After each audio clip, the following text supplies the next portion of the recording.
ಓಂ ಶ್ರೀ ಸಾಯಿರಾಮ್. ಶ್ರೀ ಸತ್ಯಸಾಯಿ ಲೋಕ ಸೇವಾ ಹೈಸ್ಕೂಲ್ ಈ ಯೂಟ್ಯೂಬ್ ಚಾನಲ್ಗೆ ತಮಗೆಲ್ಲರಿಗೂ ಆಧಾರದ ಸ್ವಾಗತ. ಇವತ್ತು ನಾವು ಸ್ಮಾರ್ಟ್ ಬೋರ್ಡನ್ನು ಉಪಯೋಗಿಸಿಕೊಂಡು ಯಾವ ಥರ ನಮ್ಮ ಟೀಚಿಂಗನ್ನು ಇಫೆಕ್ಟಿವ್ ಆಗಿ ಮಾಡ್ಬೋದು ಅಂತೇಳಿ ಈ ವಿಡಿಯೋದ ಮೂಲಕ ತಿಳ್ಕೊಳ್ಳೋಣ. ಇದು ಇಕ್ವಿಷನ್ ಕಂಪ್ನಿಯ ಒಂದು ಸ್ಮಾರ್ಟ್ ಬೋರ್ಡ್ ಆಗಿದೆ. ಇದರಲ್ಲಿ ಯಾವ ಥರದ ಆಪ್ಷನ್ಗಳೆಲ್ಲ ಇದೆ ಅಂತೇಳಿ ನೋಡ್ಕೊಳ್ಳೋಣ. ಮೊದಲಿಗೆ ಇದು ಆಂಡ್ರಾಯ್ಡ್ ಬೇಸ್ಡ್ ಸಿಸ್ಟಮ್ ಆಗಿರೋದ್ರಿಂದ ಆಂಡ್ರಾಯ್ಡಲ್ಲಿರುವಂಥ ಎಲ್ಲ ಆ್ಯಪ್ಸ್ಗಳು ಕೂಡ ಇದರಲ್ಲಿ ಅವೈಲೇಬಲ್ ಇದೆ. ನಾರ್ಮಲ್ ಟಚ್ ಸ್ಕ್ರೀನ್ ಉಪಯೋಗಿಸಿಕೊಂಡು ಇದು ಕೆಲಸ ಮಾಡುತ್ತೆ. ಈಗ ಇಲ್ಲಿ ನೋಡೋದಾದರೆ ನಮಗೆ ನಮ್ಮ ಟೀಚಿಂಗ್ಗಳಿಗೆ ಇದನ್ನು ಯಾವ ಥರ ಉಪಯೋಗಿಸ್ಬೋದು ಅಂತ ಕೇಳೋದಾದರೆ ಇಲ್ಲಿ ಒಂದು ವೈಟ್ ಬೋರ್ಡ್ ಅಂತ ಹೇಳುವಂಥ ಆಪ್ಷನ್ ಇದೆ. ಇದರಲ್ಲಿ ನಾವು ಬೋರ್ಡಲ್ಲಿ ಯಾವ ಥರದ ಕೆಲಸಗಳನ್ನು ಮಾಡ್ತೇವೆ ಆಯಾ ಕೆಲಸಗಳನ್ನು ಇದರಲ್ಲಿ ಮಾಡ್ಬೋದು. ಇಲ್ಲಿ ಬಂದರೆ ಕೆಲವು ಆಪ್ಷನ್ಸ್ಗಳು ನಿಮಗೆ ಕಾಣ್ತಾ ಇವೆ. ಇದು ಯಾವ ಕಲರಿನ ಪೆನ್ಗಳು ನಿಮಗೆ ಬೇಕು ಅಂತೇಳಿ ನೀವು ಇದರಲ್ಲಿ ಸೆಲೆಕ್ಟ್ ಮಾಡ್ಕೊಳ್ಬೋದು. ಇಲ್ಲಿ ಇರೇಸರ್ ಅಂತ ಒಂದು ಆಪ್ಷನ್ ಇದೆ. ನಮಗೆ ಬೇಡ ಅಂತ ಹೇಳಿದರೆ ಇರೇಸ್ ಮಾಡ್ಬೋದು. ಈಗ ಇಲ್ಲೊಂದು ಸಣ್ಣ ಮೆನು ಕಾಣ್ತಾ ಇದೆ ನಿಮಗೆ. ಈ ಮೆನುವಲ್ಲಿ ಕೆಲವು ಆಪ್ಷನ್ಸ್ಗಳಿವೆ. ಇದರಲ್ಲಿ ಒಂದು ಟೆಕ್ಸ್ಟ್ ರೆಕಗ್ನೈಸೇಷನ್ ಅಂತ ಇದೆ. ಇದನ್ನು ಆನ್ ಮಾಡಿದರೆ ನಾವಿಲ್ಲಿ ಯಾವುದೇ ಕಂಟೆಂಟ್ಗಳನ್ನು ಬರ್ಕೊಳ್ಬೋದು. For example welcome. ಇದು ಆಟೋಮೆಟಿಕ್ ಆಗಿ ಅದು ಟೆಕ್ಸ್ಟ್ ಕಂಟೆಂಟ್ಗಳಿಗೆ ಕನ್ವರ್ಟ್ ಆಗ್ತದೆ. ಈ ಒಂದು ಆಪ್ಷನ್ ಅನ್ನು ಕೂಡ ನಾವು ಇದರಲ್ಲಿ ಉಪಯೋಗಿಸಿಕೊಳ್ಬೋದು. ಅದೇ ಥರ ನಿಮಗೆ ಶೇಪ್ಗಳಿಗೆ ಬಂದರೆ ಇಲ್ಲಿ ನೀವು ಶೇಪ್ ರೆಕಗ್ನೈಸೇಷನ್ ಅಂತ ಆಪ್ಷನ್ ಇದೆ. ಇದನ್ನು ಉಪಯೋಗಿಸಿಕೊಂಡು ನೀವು ಒಂದು ಸರ್ಕಲ್ ಹೇಗೆ ಮಾಡ್ತೀರಿ ಅಂತ ಹೇಳಿ ಆದರೆ ಅದು ಎಕ್ಸಾಕ್ಟ್ ಸರ್ಕಲ್ ಆಗಿ ನಿಮಗೆ ಕನ್ವರ್ಟ್ ಆಗುತ್ತೆ. ಈ ಒಂದು ಆಪ್ಷನ್ ಅನ್ನು ಕೂಡ ಉಪಯೋಗಿಸ್ಬೋದು. ಇಲ್ಲಿ ಡಿಲೀಟ್ ಅಂತ ಪ್ರೆಸ್ ಮಾಡಿದ ಕೂಡಲೇ ಈ ಕಂಟೆಂಟ್ ಎಲ್ಲ ಡಿಲೀಟ್ ಆಗ್ತದೆ ನಿಮಗೆ. ಅಥವಾ ನಿಮಗೆ ಮತ್ತೊಂದು ಆಪ್ಷನ್ ಇರುವಂಥದ್ದು ಇಲ್ಲಿ ಇರೇಸರ್. ಈ ಇರೇಸರ್ನ ಹಿಡಿದು ಸ್ವಲ್ಪ ಬೇಕಿದ್ರೆ ಜಾಸ್ತಿ ಮಾಡ್ಕೊಳ್ಳಿ. ಫಸ್ಟ್ ಇರೇಸರ್ ನಿಮಗೆ ಈ ಥರ ಬರ್ತದೆ. ನಿಮಗೆ ಈ ಥರ ಉಜ್ಕೊಳ್ಬೋದು. ಅದಲ್ಲ ಅಂತೇಳಿ ಆದರೆ ನಿಮಗೆ ಇದರಲ್ಲಿ ಸೆಕೆಂಡ್ ಆಪ್ಷನ್ ಬರ್ತದೆ. ಈ ಆಪ್ಷನ್ನ ಉಪಯೋಗಿಸಿದ್ರೆ ನಿಮಗೆ ಎಷ್ಟು ಏರಿಯಾ ಡಿಲೀಟ್ ಆಗಬೇಕು ಅಷ್ಟು ಏರಿಯಾದ ಕಂಟೆಂಟ್ಗಳನ್ನು ಡಿಲೀಟ್ ಮಾಡಲಿಕ್ಕೆ ಆಪ್ಷನ್ ಇದೆ. ಇನ್ನು ಇಲ್ಲಿ 3 ಡಾಟ್ಸ್ ಇದೆ. ಇದನ್ನು ಪ್ರೆಸ್ ಮಾಡಿದರೆ ನಿಮಗೆ ಇಲ್ಲಿ ಎಲ್ಲ ಥರದ ಶೇಪ್ಸ್ಗಳು ಕೂಡ ಅವೈಲೇಬಲ್ ಇದೆ. ಯಾವ ಶೇಪ್ ಬೇಕು ಅಂತೇಳಿ ಅದನ್ನು ನೋಡಿಕೊಂಡು ನಾವು ಆ ಶೇಪನ್ನು ಉಪಯೋಗಿಸ್ಬೋದು. ಕ್ಲಿಕ್ ಮಾಡಿ ಹಿಡಿದ್ರೆ ಸಾಕು ಆ ಶೇಪ್ ಬರ್ತದೆ. ನಿಮಗೆ ಇಲ್ಲಿ ಗ್ರಿಡ್ ಲೈನ್ ಕಾಣ್ತಾ ಇದೆಯಲ್ಲ, ಈ ಗ್ರಿಡ್ ಲೈನಲ್ಲಿ ಹೇಗೆ ಬೇಕೋ ಆ ಥರ ನಮಗೆ ಶೇಪ್ಗಳನ್ನು ಪ್ಲೇಸ್ ಮಾಡಲಿಕ್ಕೆ ಕೂಡ ಆಗ್ತದೆ. ಇದು ಮಾತ್ರ ಅಲ್ಲದೆ ನಿಮಗೆ ಈಗ ರೂಲರ್ ಆ್ಯಂಡ್ ಕಂಪಾಸ್ ಇದೆ. ನಿಮ್ಗೆ ಯಾವುದಾದ್ರೂ ಆ್ಯಂಗಲ್ ಬೇಸ್ಡ್ ಮಾಡಬೇಕಿದ್ರೆ ಇಲ್ಲಿ ಇದನ್ನು ಇಟ್ಕೊಂಡು ನಿಮಗೆ ಲೈನ್ ಬೇಕಿದ್ರೆ ಲೈನ್ ಇಟ್ಕೊಳ್ಬೋದು. ಎಷ್ಟು ದೊಡ್ಡದು ಬೇಕು ಅಂತೇಳಿ ನೋಡಿ. ಎಲ್ಲಿ ಬೇಕೋ ಅಲ್ಲಿ 2 ಲೈನ್ ಇಟ್ಕೊಳ್ಬೋದು. ಆ್ಯಂಗಲ್ ಎಷ್ಟು ಆ್ಯಂಗಲ್ ಬೇಕು ಅಂತೇಳಿ ಫಿಕ್ಸ್ ಮಾಡಿ 70 ಆದರೆ 70. ಈಗ ಇದನ್ನು ಈ ಕಡೆ ತಂದರೆ ಈ ಥರ ಆ್ಯಂಗಲ್ ನಿಮಗೆ ಬರ್ಕೊಳ್ಬೋದು. ಬೇಕಿದೆ 70 ಡಿಗ್ರಿ. ಈ ಥರದ ಆಪ್ಷನ್ ಕೂಡ ಇದರಲ್ಲಿ ಅವೈಲೇಬಲ್ ಇದೆ. ಬೇಡ ಅಂತ ಹೇಳಿದ್ರೆ ಇದನ್ನು ಡಿಲೀಟ್ ಮಾಡ್ಕೊಳ್ಬೋದು. ಇರೇಸ್ ಮಾಡಲಿಕ್ಕೆ ಇಲ್ಲಿ ಬ್ಯಾಕ್ ಬರ್ಬೋದು ಅಥವಾ ಇಲ್ಲಿ ಡೈರೆಕ್ಟಾಗಿ ಕ್ಲಿಕ್ ಮಾಡಿದರೆ ಎಲ್ಲವೂ ಇರೇಸ್ ಆಗುವಂಥ ಒಂದು ಆಪ್ಷನ್ ಇದರಲ್ಲಿದೆ. ಹಾಗೆ ನೀವು ಬೇರೆ ನೋಡೋದಾದರೆ ಈಗ ಫಾರ್ ಎಕ್ಸಾಂಪಲ್ ನೀವು ಗ್ರಾಫ್ ಮಾಡ್ತೀವಿ ಅಂತ ಹೇಳಿ ಆದರೆ ಇಲ್ಲಿ ಸ್ಕೇಲ್ ಇದೆ. ಸ್ಕೇಲನ್ನು ಎಲ್ಲಿ ಬೇಕೋ ಆ ಲೈನನ್ನು ನಿಮಗೆ ತಗೊಂಡೋಗಿರ್ಬೋದು. ಇಲ್ಲೊಂದು ಆಪ್ಷನ್ ಇದೆ. ಇದನ್ನು ಕ್ಲಿಕ್ ಮಾಡಿದರೆ ಇದನ್ನು ಸಣ್ಣದು ದೊಡ್ಡದು ಮಾಡ್ಬೋದು. ಈಗ ನಾನು ಇಲ್ಲೊಂದು ಲೈನ್ ಹಿಡಿತೇನೆ. ಈ ಲೈನ್ ಕರೆಕ್ಟಾಗಿ ಬರ್ತದೆ. ಈಗ ಒಂದು ಗ್ರಾಫ್ ಮಾಡಬೇಕು ಅಂತ ಇದ್ದರೆ ನಿಮಗೆ ಇದನ್ನು ಕ್ಲಿಕ್ ಮಾಡಿಕೊಂಡು ಇದನ್ನು ನನಗೆ ರೊಟೇಟ್ ಮಾಡಿದೆ. ಮೇಲ್ಗಡೆ ಸೈಡಿಗೆ ರೊಟೇಟ್ ಮಾಡಿ ಇಲ್ಲಿಂದ ಎಷ್ಟು ಬೇಕೋ ಅಲ್ಲಿಗೆ ಕ್ಲಿಕ್ ಮಾಡಿ ಈ ಲೈನನ್ನು ಕೂಡ ಕಂಟಿನ್ಯೂ ಮಾಡ್ಕೊಳ್ಬೋದು. ಅದಾದಮೇಲೆ ಇದನ್ನು ಕ್ಲೋಸ್ ಮಾಡ್ಕೊಂಡು ಇಲ್ಲಿ ಮೆಷರ್ಮೆಂಟ್ ನಿಮಗೆ ಬರ್ಕೊಳ್ಬೋದು.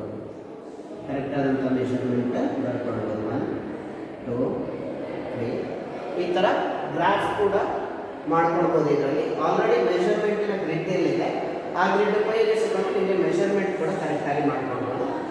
ಹಾಗೆ ಇದರಲ್ಲಿ ಬೇರೆ ಬೇರೆ ಆಪ್ಷನ್ ಇದೆ. ನಿಮಗೆ ಈ ಎಲ್ಲ ಆಪ್ಷನ್ಸ್ಗಳನ್ನು ಉಪಯೋಗಿಸ್ಬೋದು. ಬೇಡ ಅಂತ ಹೇಳಿದರೆ ನಿಮಗೆ ಇರೇಸರ್ ಯೂಸ್ ಮಾಡಿಕೊಂಡು ಇದನ್ನು ಎಷ್ಟು ಏರಿಯಾ ಬೇಕೋ ಅಷ್ಟು ಏರಿಯಾದ ನಿಮಗೆ ಡಿಲೀಟ್ ಮಾಡ್ಕೊಳ್ಬೋದು. ಕೂಡಲೇ ಅದರಲ್ಲಿ ಡಿಲೀಟ್ ಆಗ್ತದೆ. ಮ್ಯಾಥ್ಸ್ ಅಲ್ಲದೆ ನೀವು ಬೇರೆ ಏನಾದರೂ ಸಬ್ಜೆಕ್ಟ್ಗಳನ್ನು ಟೀಚ್ ಮಾಡ್ತಾ ಇದ್ದರೆ ಇಲ್ಲೊಂದು ಬ್ರೌಸರ್ ಅಂತ ಆಪ್ಷನ್ ಇದೆ. ನಿಮಗೆ ಬೇಕಿದ್ರೆ ಯಾವುದಾದ್ರು ಪಿಕ್ಚರ್ ಬೇಕಿದ್ರೆ ಇದರಲ್ಲಿ ಕೊಡ್ಬೋದು.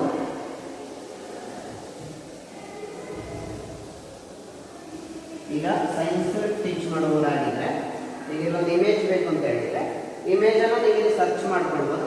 ಆ ಇಮೇಜ್ ಲೋಡ್ ಆದಮೇಲೆ ಬೇಕಿದ್ರೆ ಇಲ್ಲಿ ಕ್ಲಿಕ್ ಮಾಡಿದರೆ ಅಲ್ಲಿ ಇನ್ಸರ್ಟ್ ಅಂತ ಒಂದು ಆಪ್ಷನ್ ಬರ್ತದೆ ನಿಮಗೆ. ಅದು ನಿಮ್ಮ ಪೇಜ್ಗೆ ಇನ್ಸರ್ಟ್ ಆಗ್ತದೆ. ಇಲ್ಲಿ ನೀವು ಇದನ್ನು ಯಾವ ಥರ ಬೇಕಿದ್ರೂ ಸೆಟಪ್ ಮಾಡಿಕೊಂಡು ಇದನ್ನು ಇಮೇಜನ್ನು ಎಕ್ಸ್ಪ್ಲೈನ್ ಮಾಡ್ಬೋದು. ಇದೊಂದು ಒಳ್ಳೆ ಆಪ್ಷನ್ ಇದರಲ್ಲಿರುವಂಥದ್ದು. ಈಗ ಯಾವುದೇ ರಿಲೇಟೆಡ್ ಮ್ಯಾಥ್ಸ್ ರಿಲೇಟೆಡ್ ಆದರೆ ಮ್ಯಾಥ್ಸ್ ರಿಲೇಟೆಡ್ ಕೂಡ ಮಾಡ್ಬೋದು. ಇಲ್ಲಿ ಕ್ಲಿಕ್ ಮಾಡಿದರೆ ಇಲ್ಲಿ ಬ್ರೌಸರ್ ಅಂತ ಆಪ್ಷನ್ ಇದೆ, ಬ್ರೌಸರ್ ಆಪ್ಷನ್ಗೆ ಟೈಪ್ ಮಾಡ್ಬೋದು. ಫಾರ್ ಎಕ್ಸಾಂಪಲ್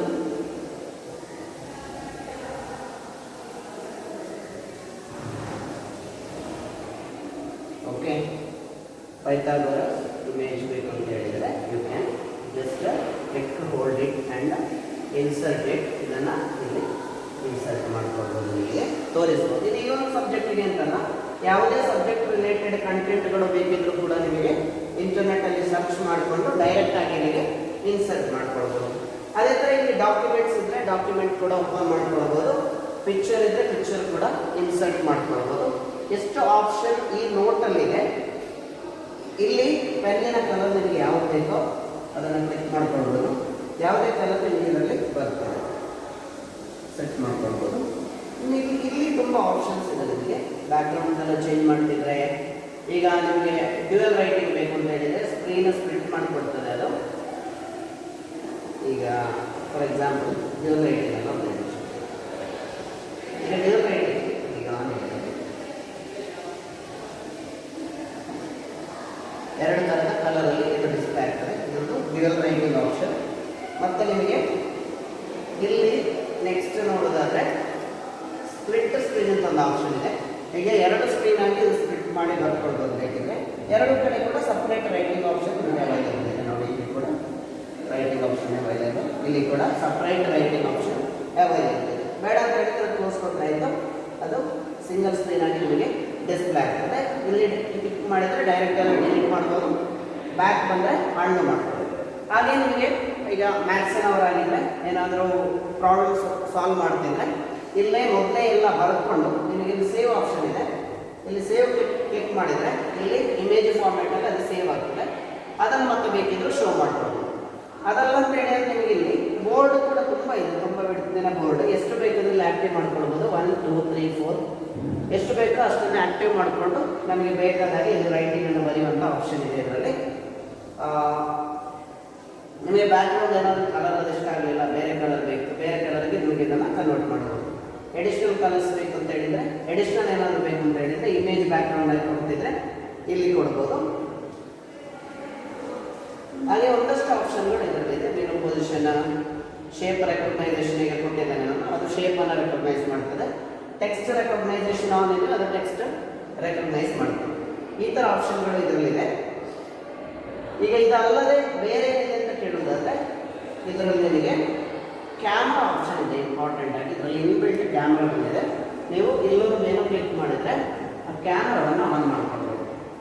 ಕ್ಯಾಮ್ರಾ ಆನ್ ಮಾಡ್ಕೊಳ್ಬೋದು. ಕ್ಯಾಮ್ರಾದಲ್ಲಿ ಕೂಡ ಇಲ್ಲಿ ಸೆಟ್ಟಿಂಗಿಗೆ ಬಂದಲ್ಲಿ ತುಂಬ ಕಂಟ್ರೋಲ್ ಇದೆ ನಿಮಗೆ. ಈಗ ಇದರಲ್ಲಿ ಸ್ಪೀಕರ್ ಫೋನ್ ಅಂತ ಒಂದು ಮೆಥಡ್ ಇದೆ. ಈಗ ನಾನು ಮಾತಾಡ್ತಿದ್ದೇನೆ, ಅದು ನನಗೆ ಫೋಕಸ್ ಆಗ್ತಾ ಇದೆ. ಯಾಕಂತ ಹೇಳಿದರೆ ಸ್ಪೀಕರ್ ಫೋನು ನಾನು ಆನ್ ಮಾಡಿದ್ದೇನೆ ಇದರಲ್ಲಿ, ಆದ ಕಾರಣ. ಇನ್ನೊಂದು ಆಟೋ ಫ್ರೇಮಿಂಗ್ ಅಂತ ಇದೆ.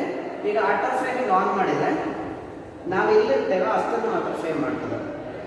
ಈ ಥರ ಕ್ಯಾಮ್ರಾದಲ್ಲಿ ಕೂಡ ತುಂಬ ಆಪ್ಷನ್ಸ್ ಅವೈಲೇಬಲ್ ಇದೆ. ಕಾಮನ್ ಆಗಿರುವಂಥ ಆಪ್ಷನ್ ಇದು. ಫೋಟೋ ತಗೊಳ್ಬೋದು. ಎಲ್ಲ ಥರದ ವಿಡಿಯೋ ಕಾಲ್ಗಳಿಗೆ ಕೂಡ ನಾವು ಇದನ್ನು ಉಪಯೋಗಿಸ್ಬೋದು. ಹಾಗೆ ನೀವು ನೋಡೋದಾದ್ರೆ ಇಲ್ಲಿ ಇನ್ನಷ್ಟು ಆಪ್ಷನ್ಸ್ಗಳು ನಮಗೆ ಕಾಣ್ತಾ ಇದೆ. ಬೇಕಿದ್ರೆ ಪಿಯಾನೋದವರಾದರೆ ಪಿಯಾನೋ ಯೂಸ್ ಮಾಡ್ಕೊಳ್ಬೋದು. ಇಲ್ಲಿ ಆಪ್ಷನ್ ಇದೆ, ಕ್ಲಿಯರ್ ಆಗಿ ಪಿಯಾನೋ ಮಾಡ್ಬೋದು. ಯಾವುದೇ ಥರದ ನೋಟ್ಸ್ಗಳನ್ನು ಯೂಸ್ ಮಾಡಿಕೊಂಡು ಪಿಯಾನೋ ಕೂಡ ಕಲಿಯುವಂಥ ಆಪ್ಷನ್ ಇದರಲ್ಲಿದೆ. ಬೇಡ ಅಂತ ಹೇಳಿದರೆ ಎಕ್ಸಿಟ್ ಕೊಡ್ಬೋದು. ಇನ್ನು ಆಂಡ್ರಾಯ್ಡ್ ರಿಲೇಟೆಡ್ ಎಲ್ಲ ಆ್ಯಪ್ಗಳು ಕೂಡ ಇದರಲ್ಲಿದೆ. ಈಗ ಬೇರೆ ಬೇರೆ ಆಪ್ಷನ್ಸ್ ಇದರಲ್ಲಿ ಅವೈಲೇಬಲ್ ಇದೆ. ಪಾಕೆಟ್ ಮ್ಯಾಥ್ಸ್ ಬೇಕಿದ್ರೆ ಯೂಸ್ ಮಾಡ್ಕೊಳ್ಬೋದು.